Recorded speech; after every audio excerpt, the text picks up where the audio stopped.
మీ గురించి కొన్ని తెలుసుకోవాలనుకుంటున్నాం. Coming to your personal life. ఇన్ని ప్రొఫెషన్స్ ఉన్నాయి. లైక్ అంటే ఈ డాక్టర్ ప్రొఫెషన్‌లోనే చాలా ఉన్నాయి. అంటే ఆప్థమాలజిస్ట్ అవ్వచ్చు, కార్డియాక్ అనవచ్చు, గైనకాలజిస్ట్ ఇలాంటివన్నీ ఉన్నా సరే పీడియాట్రిషియన్ ఎంచుకోవడానికి రీజన్ ఏంటంటారు మెయిన్‌గా? మెయిన్‌గా అంటే ఎంబీబీఎస్‌లో we get exposure to all subjects. So అప్పుడు నాకు సర్జరీ బాగానే ఇష్టం ఉండేది. అంటే I was very good in suturing and skills బాగానే ఉండింది. సో అదిను పీడియాట్రిక్స్ నాకు బాగా నచ్చింది అప్పుడు. సో తర్వాత నేను అనుకున్నది పీడియాట్రిక్స్ అంటే మరీ ఎమర్జెన్సీ సర్జరీస్ అలా కాకుండా దానికన్నా కొంచెం ఇది అని. And always I was fond of children. ఈ పెద్దవాళ్ళు ట్రీట్ చేయడం కన్నా పిల్లలు ఎంత నొప్పి ఉన్నా వాళ్ళు నవ్వుతూ ఉంటారు. So I like that innocence.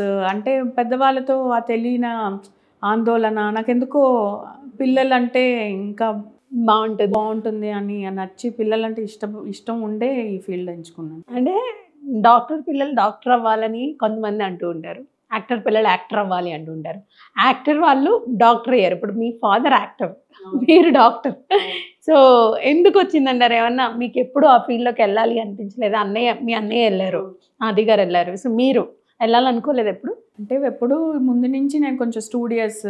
So ఎప్పుడు నేను డాక్టర్ అవ్వాలని చిన్నప్పటి నుంచి మనకి అది ఉండి, మన జనరేషన్ వాళ్ళకి ఇంజనీర్, డాక్టర్ ఇలాగ ఆప్షన్స్ కదా. సో నాకు ఎప్పటి నుంచో డాక్టర్ అవ్వాలనే ఉండింది.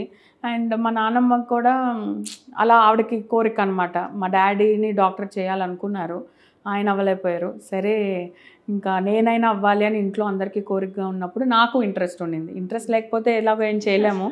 సో ఇంకా ఐ చోజ్ దిస్ ఫీల్డ్. ఎప్పుడైనా అడిగారా ఎవరైనా నాన్నగారిని, అంటే డైరెక్టర్స్ కానీ ప్రొడ్యూసర్, మీ పాపని కూడా ఇంట్రడ్యూస్ చేద్దాం కదా ఇందులో నాన్న అని? అంటే ఎప్పుడు I was in to education. చిన్నప్పుడు వచ్చాయి చైల్డ్ ఆర్టిస్ట్ రోల్స్ అలాంటివి.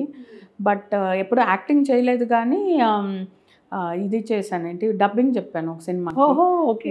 ఏ మూవీకి చెప్పారు? అది కన్నడ మూవీ ఆయుధ అని. అది తెలుగులో డబ్ చేస్తున్నప్పుడు ఒక పాప రోల్కి నేను డబ్బింగ్ చెప్పాను. ఓకే. సో అలాగా ఆ ఫీల్డ్లో టచ్ ఉంది. బట్ ఆర్ట్స్ టచ్ ఉంది. I'm a dancer.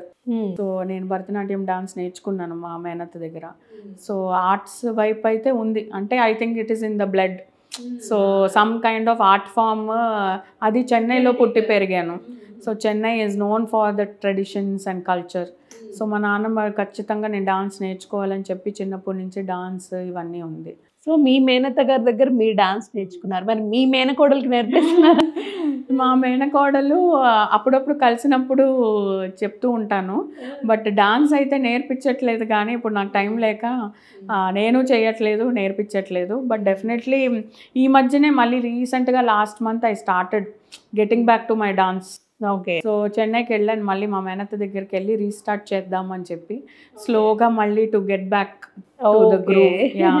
సో మీలో హిడెన్ టాలెంట్ అంటే ఏం చెప్తారు? డాన్స్ ఏనా లేకపోతే ఇంకేదైనా? హిడెన్ టాలెంట్ అంటే నేను బేసిక్గా నాకు బుక్స్ చదవడం చాలా ఇష్టము, రైటింగ్ ఇష్టము, ఏదో ఒకటి రాసుకోవడము, అండ్ డాన్స్. ఇంట్లో మామూలుగా పాటలు, మ్యూజిక్ ఇస్ అవర్ థెరపీ.